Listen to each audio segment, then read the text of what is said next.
दोस्तों, क्या भारत पर इंटरनेट के ब्लैकआउट होने का खतरा मंडरा रहा है? क्या पेट्रोल डीजल के बाद अब ईरान दुनिया पर इंटरनेट बम फोड़ने वाला है? देखिए, स्ट्रेट ऑफ होर्मुज पर ईरान ने अमेरिका को फिलहाल तो फंसाया हुआ है। 2000 से ज्यादा जहाज और 20,000 से ज्यादा नाविक अभी भी होर्मुज जल डमरू मध्य के बंद होने से फंसे हुए हैं। देखिए, अमेरिका में गैस के दाम बढ़ गए हैं, पूरा यूरोप जो है वो फ्यूल क्राइसिस को झेल रहा है। पाकिस्तान, भारत, बांग्लादेश, श्रीलंका जैसे जो एशियाई देश हैं, इस पर भी इसका असर पड़ा है। पाकिस्तान बांग्लादेश पर ज्यादा, श्रीलंका पर ज्यादा असर पड़ा है, भारत पर फिलहाल कम है। हर जगह पेट्रोलियम प्रोडक्ट्स के दाम बढ़ रहे हैं और स्टॉक घट रहा है। हमारे यहाँ भी पेट्रोलियम जो प्रीमियम है वो फिर से 11 रुपये या 12 रुपये बढ़ा दी गई है, पेट्रोलियम जो प्रीमियम है। तो हालात ये हो गए हैं कि ट्रंप साहब को अब ये समझ में नहीं आ रहा कि मुसीबत से निकले कैसे। अब वो इसका ठीकरा जो है वो यूरोप के देशों पर फोड़ रहे हैं। दुनिया अभी इस फ्यूल क्राइसिस से जूझ रही है कि ये इंटरनेट वाली मुसीबत भी हमारे दरवाजे पर दस्तक देने लगी है। ये मुसीबत जो है वो इंटरनेट कनेक्शन के कटने की है। असल में पिछले कई दिनों से ये कहा जा रहा है कि ईरान समुद्र से जो गुजरने वाली इंटरनेट की केबल्स हैं, उन केबल्स को काट सकता है। और अगर ईरान ने वाकई ऐसा कर दिया तो मानकर चलिए कि आधी दुनिया में हाहाकार मचने वाला है और इसका जबरदस्त असर भारत पर भी पड़ सकता है। ये कितना बड़ा खतरा है और कैसे ये भारत के साथ साथ दूसरे देशों पर इंपैक्ट डालेगा, ये समझने की कोशिश करते हैं। देखिए, ये है अंडरग्राउंड केबल्स जिनकी मैं बात कर रहा हूं। इन्हें सबमरीन केबल्स भी कहा जाता है। बेहद मजबूत कवर वाली इन फाइबर ऑप्टिक्स केबल को एक देश से दूसरे देश के बीच समंदर में बिछाया जाता है। ये इतनी मजबूत होती हैं कि सालों तक समंदर के अंदर पड़ी रहने के बाद भी ये खराब नहीं होती और इन्हीं केबल्स के जरिए इंटरनेट का सारा डेटा जो है वो ट्रांसफर होता है। अब ये केबल्स स्ट्रेट ऑफ होर्मुज के नीचे से भी गुजर रही हैं, अरब सागर और रेड सी के नीचे भी बिछी हुई हैं। यानी अगर ईरान ने ऐसा कोई कदम उठाया तो भारत में इंटरनेट ब्लैकआउट जैसी सिचुएशन पैदा हो सकती है। और आप जानकर हैरान रह जाएंगे दोस्तों कि अभी इंटरनेट में मिलने वाला 95% से ज्यादा अंतरराष्ट्रीय डेटा जो है हमें इन्हीं अंडर सी डेटा ट्रैफिक केबल से मिलता है। भारत का करीब 60% इंटरनेट ट्रैफिक मुंबई से होकर इन्हीं सबमरीन केबल्स के जरिए यूरोप जाता है, जो रेड सी और स्ट्रेट ऑफ होर्मुज में बिछी हुई। इसे मैं थोड़ा और ज्यादा आपको डिटेल से समझाता हूं ताकि आपको पता चले। देखिए, भारत को यूरोप और दुनिया के अलग अलग हिस्सों से जोड़ने वाले 5 बहुत main under sea cable system है। और भी हैं लेकिन 5 ये मेन है। AAE1 यानी Asia Africa Europe 1, Falcon network, Tata TGN Gulf, SEAMEWE4 यानी South East Asia Middle East Western Europe 4 और IMEWE यानी India Middle East Western Europe. अब जरा इस मैप को भी देखिए। सबमरीन केबल मैप में ये जो पर्पल लाइन आपको दिख रही है वही है एशिया अफ्रीका यूरोप 1। 25,000 किलोमीटर लंबी ये अंडर सी केबल फ्रांस के मरेसिले से शुरू होती है। भूमध्य सागर में इसका एक सिरा इटली चला जाता है, आगे ये इजिप्ट पहुंचती है। रेड सी में ये जिबूती और ओमान को कनेक्ट करते हुए अरब सागर में आती है। फिर यहां से ये गल्फ ऑफ ओमान और होर्मुज जल डमरू मध्य को पार कर कतर पहुंचती है, जबकि इसका एक सिरा पाकिस्तान तो दूसरा सिरा भारत के मुंबई चला जाता है।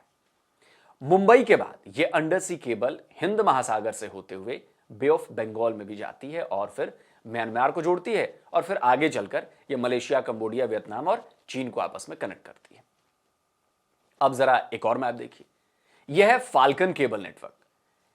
10,300 किलोमीटर लंबी यह cable Bahrain, UAE, Egypt, Iran के बंदर अब्बास और Chabahar, Iraq, Kuwait, Maldives, Oman, Qatar, Sri Lanka, Sudan को भारत के मुंबई और तिरुवनंतपुरम से जोड़ती है। इस मैप में आपको जो ये हरी लाइन दिख रही है वो है टाटा टीजीएन गल्फ। 4,031 किलोमीटर की ये लंबी line Bahrain, Oman, Qatar, Saudi Arabia और यूएई को जोड़ती हुई अरब सागर में चली जाती है। यहां ये सीकॉम/टाटा टीजीएन यूरेशिया से जुड़कर मुंबई पहुंचती है। यह है South East Asia Middle East Western Europe 4 under sea line. 20,000 kilometre लंबी line Italy, France, Egypt, Algeria, Tunisia, UAE, Pakistan, Bharat, Sri Lanka, Bangladesh, Malaysia और सिंगापुर को जोड़ती है। और यह है 5वीं, यह भी बहुत इंपॉर्टेंट है under sea cable line, India Middle East Western Europe. 12,091 kilometre लंबी line France, Italy, Egypt, Lebanon, Saudi Arabia, UAE, Pakistan से होते हुए मुंबई तक आती है। लेकिन ऐसा नहीं है कि जैसा मैंने आपको बताया कि केवल यही 5 ही सबमरीन केबल्स हैं जो भारत के इंटरनेट ट्रैफिक को संभाल रही हैं। देखिए इस मैप में इन 5 केबल्स के अलावा और भी कई अंडरसी केबल्स हैं, लेकिन ये 5 हैं। इसके अलावा देखिए मुंबई से जुड़ा है, कोच्चि से जुड़ा है, तिरुवनंतपुरम से जुड़ा है, तूतीकोरिन से जुड़ा है, चेन्नई, मछलीपट्टनम और आगे भी है। तो अगर स्ट्रेट ऑफ हॉर्मूज या रेड सी से गुजरने वाली अंडरसी केबल्स को सबोटाज किया जाता है तो भारत पर इसका बहुत जबरदस्त प्रभाव पड़ सकता है। इन केबल्स के कटने का मतलब है डेटा ट्रांसफर का ठप पड़ जाना। और इंटरनेट पर तो सारा काम ही दोस्तों डेटा ट्रांसफर का ही होता है।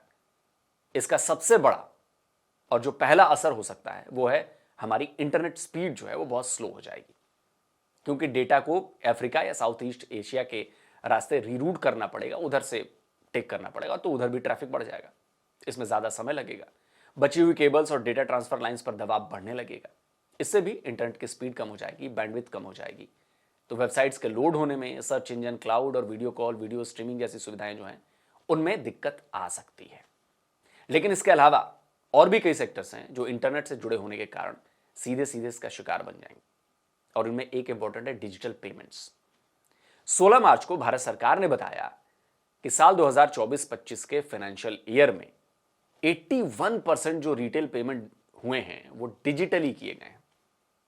तो आज हम सब्जी और किराने का सामान से लेकर लाखों लाख रुपए की बड़ी बड़ी खरीदारी भी जो है वो डिजिटली कर रहे हैं। लेकिन अगर ये केबल कटती है तो इसका भी असर यूपीआई और ऑनलाइन ट्रांजैक्शंस पर पड़ेगा, क्योंकि अगर नेटवर्क स्लो होगा तो पेमेंट में दिक्कत आएगी। इसका इंपैक्ट देश के आईटी और बीपीओ सेक्टर पर भी पड़ सकता है, क्योंकि इंटरनेशनल डेटा के ट्रांसफर होने में दिक्कत आएगी। सोशल मीडिया और ऑनलाइन एजुकेशन पर इंपैक्ट पड़ सकता है।